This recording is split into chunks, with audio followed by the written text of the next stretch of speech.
జిల్లాకు వెళ్దాం. నల్గొండలో మరిన్ని అప్డేట్స్ అందించేందుకు మా కరెస్పాండెంట్ రవి లైవ్ లో సిద్ధంగా ఉన్నారు. రవి, చెప్పండి, అక్కడ సిచ్యువేషన్ ఏ విధంగా ఉంది?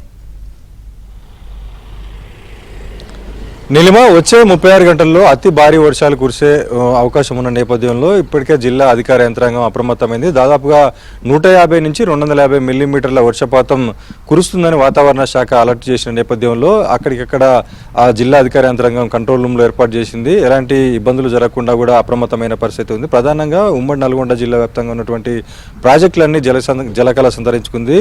నాగార్జున సాగర్ ప్రాజెక్టు క్రస్ట్ గేట్లు పూర్తి స్థాయిలో 26 క్రస్ట్ గేట్లు తెరుచుకున్నాయి. ఎగువ శ్రీశైలం నుంచి 2 లక్షలకు పైగా 2,28,000 క్యూసెక్ల వరద ప్రవాహం వస్తుండడంతో 2,40,000 క్యూసెక్ల నీటిని పులిచింతల వైపు వదిలారు. అదేవిధంగా పులిచింతల ప్రాజెక్టు యొక్క మొత్తం కూడా 9 గేట్లను ఎత్తేసి మొత్తం 175 అడుగుల సామర్థ్యం 45.77 టీఎంసీలకు గాను దాదాపుగా 170 అడుగులకు లెవెల్ మెయింటైన్ చేస్తూ 39 టీఎంసీల నీరు నిల్వ మెయింటైన్ చేస్తూ 9 గేట్లను ఎత్తేసి ప్రకాశం బజార్ వైపు అయితే నీటిని విడుదల చేశారు. మరోపక్క హైదరాబాద్ నుంచి వస్తున్నటువంటి భారీ వరద ప్రవాహంతో నల్గొండ జిల్లాలో రెండో అతిపెద్ద ప్రాజెక్ట్ అయినటువంటి మూసీ ప్రాజెక్టు యొక్క 5 గేట్లు తెరిచి దాదాపుగా 10,000 క్యూసెక్ల నీటిని దిగువకు వదులుతున్నారు. ప్రధానంగా యాదాద్రి భువనగిరి జిల్లాలో ప్రవహించే ఒలిగొండ మండలం భీమలింగం కత్వ, అదేవిధంగా భీమనీరు మండలం రుద్రారం చెరువు వద్ద లో లెవెల్ కెనాల్ పై మూసి ఉధృతంగా ప్రవహిస్తుండడంతో అక్కడ బారికేడ్లు ఏర్పాటు చేసి సమీప గ్రామాలకు వెళ్లకుండా పోలీసులు ఆ బారికేడ్లు ఏర్పాటు చేసి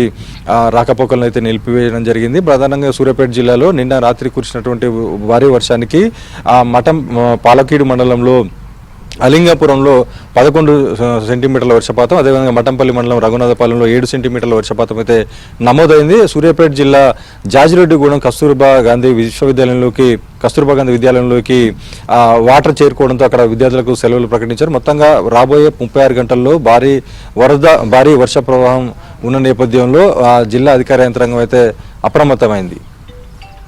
రైట్, థ్యాంక్ యూ రవి.